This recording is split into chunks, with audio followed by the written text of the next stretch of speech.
Hey guys, it's Timmy O, or Castleberry Crunch from my backup channel, and I wanted to make this quick video to break a few symbols down for you. I would also like to point out a small fraction of the esoteric and occult values of these symbols, as well as how they're being used in a culturally relevant way with regard to the spiritual warfare we're engaged in. So let's start with the triangle.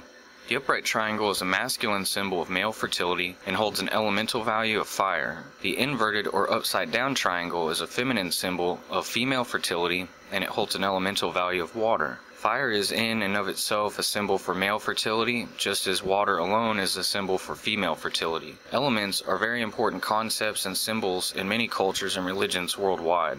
Paganism, Eastern mysticism, alchemy, and witchcraft, along with many other systems, place great importance on the attributes and values of the elements. In paganism, for example, we see probably one of the most identifiable occult symbols, and it's said to be one of the most powerful within esoteric and hermetic orders, the pentacle. The pentacle, also known as the pentagram, is a five-pointed star with each of its points having an element attached. This symbol of earth, air, fire, and water, also spirit being the fifth element, dates as far back as the ancient Greeks and more than likely even earlier. Just as the triangle represents the male in one form and means the feminine in its inverted form, the same applies to the pentacle.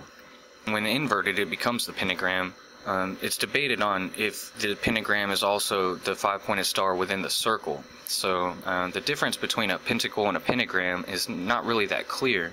But there's definitely a clear meaning and value between the star being upright or inverted. So usually to invert a symbol means the direct opposite or an opposition to the original intent. If you invert this pinnacle, you'll ironically get the symbol for the Order of the Eastern Star. This is the predominantly female group associated with the Freemasons. The Order's star symbol has an almost identical match on the colors and their arrangement as the Wicca or Neo-Pagan pentacle.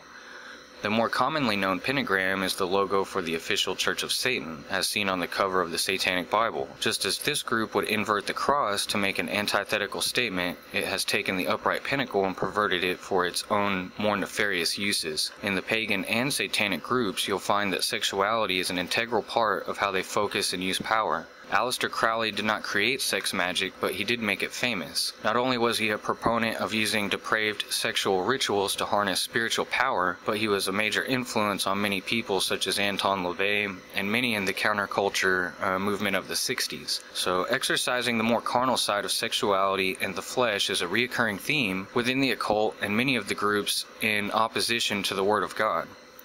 Fertility symbols and groups have focused at times on the rites of fertility. That is to say that reproducing is a very important part of the cycle of life, whether it be in regard to crops, animals, or humans. Fertility symbols celebrate not only the union of the male and female, but also what they stand for alone. Ironically, many of the fertility cults of antiquity practiced human sacrifice, which seems a bit counterproductive to the agenda, in my opinion. Just as a couple of these fertility symbols can be seen anywhere, from perhaps your local cemetery to our national capital, the obelisk or male phallus is a representation of the male genitals. The relative story of Osiris is one of him being dismembered at one point, and his wife Isis labored to collect all the pieces of his body to resurrect him. The only part that was not able to be recovered was his penis. It was by the obelisk or false penis that Isis was impregnated as a pseudo-virgin birth to beget Horus. The male phallus is a symbol of power and dominance.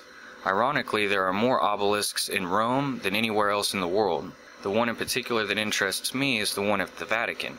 The female fertility symbol is known as the chalice or female delta.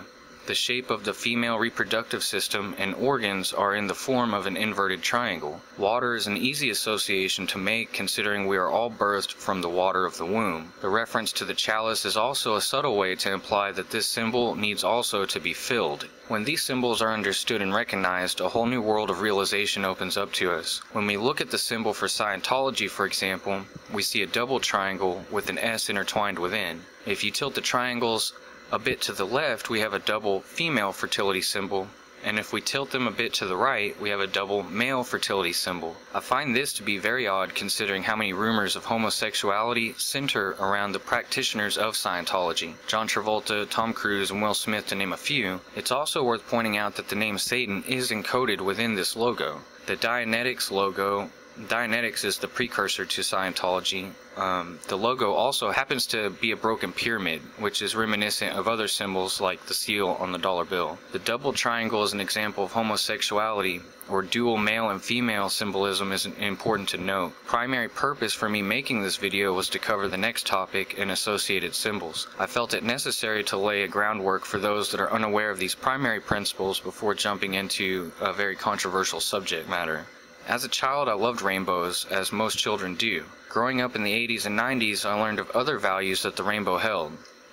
I have many close gay friends and even family members that are homosexual. Growing up, I associated the female triangle, or the inverted triangle with the pink border and a rainbow inside as the gay pride symbol. Since then, there have been more symbols for the gay community than I can even keep up with. Regardless of all the symbols to identify with, the rainbow and triangle are the most iconic, chosen by the community itself to represent. The colors of the rainbow as laid out by the community are as follows.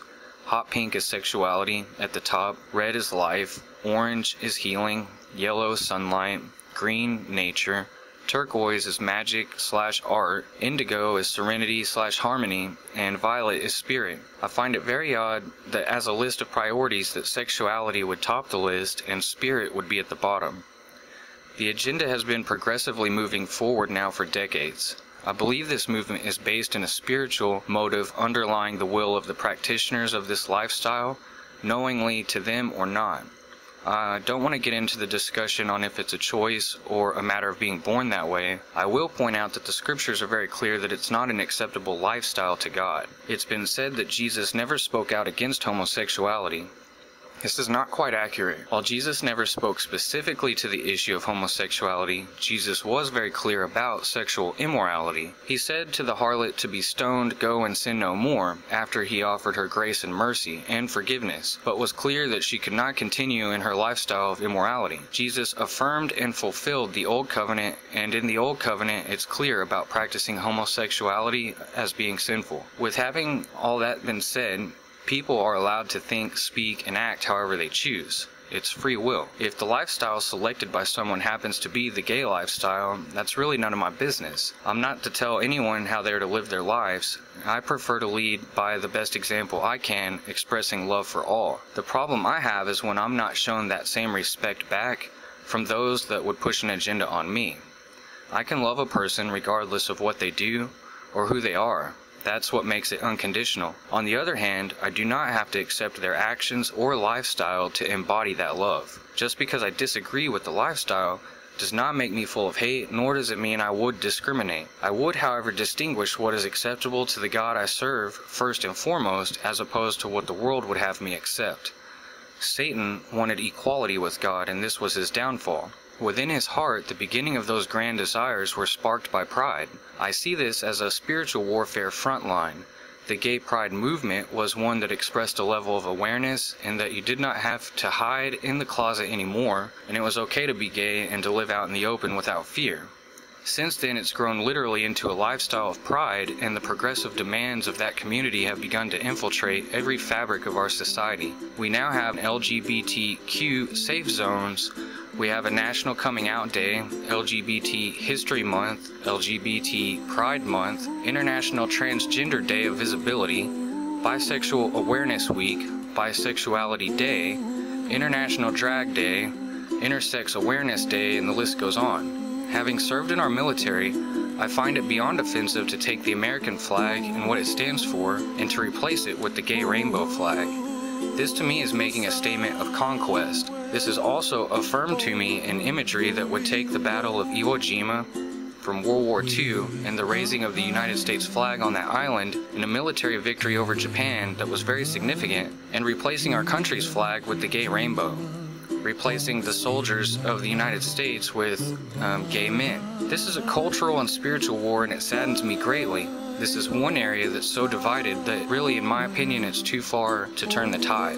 Please don't mistake what I'm saying as casting judgment or condemning people. I'm merely making observations from my perspective on a spiritual and biblical foundation. All sin is wrong in the eyes of God and those that choose to follow Him. The majority of the problem is when we choose to have pride for that sin and condone it. I do not accept the sin or the pride in that sin, and therefore will not accept the LGBT agenda. As Americans, we have freedom and liberty. We have rights that are granted to us not by the government, but by acknowledgement to the God above that government. We the people are able to exercise our rights as long as they don't infringe on the rights of others. This is where taking a minority view and pushing it on all fronts, Hollywood, schools, pop culture, and the church itself, is what I see as an attack on my rights. A Super Bowl halftime show this year was a girl singing about kissing another girl and liking it in prime time for one of the most viewed television events of every year. In closing and getting back on point to the symbols and how they're used, like I said, growing up, the symbol that embodied the gay pride movement was the upside down triangle with a pink border framing it and the rainbow within the triangle. If you spiritually decode this symbol, what you have is a double female fertility symbol in the triangle alone, one for the female delta and the other symbolizing water. In the scriptures we're told of all flesh having corrupted its way, and that violence filled the earth. We're told that God in judgment used a flood to wipe out all of life except those in the ark.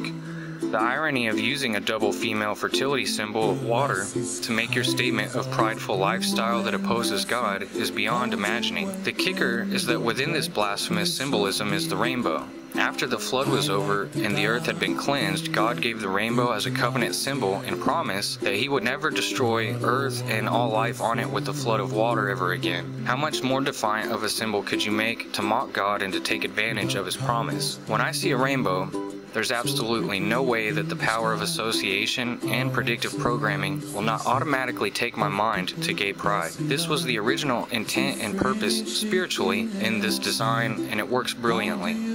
I don't believe that the LGBTQ community is even aware of the deep spiritual value behind their most iconic symbol. Sadly, they've been bamboozled by love. I look forward to the day when the rainbow will be returned to its original place in the design of the Creator. That day is drawing more near than when we first believed. And it's with love that I share this message.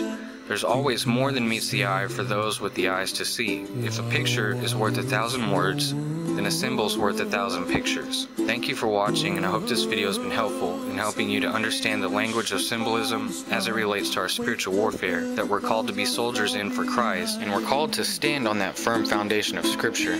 So thanks again for watching, and God bless you all. High above the chimney top, that's where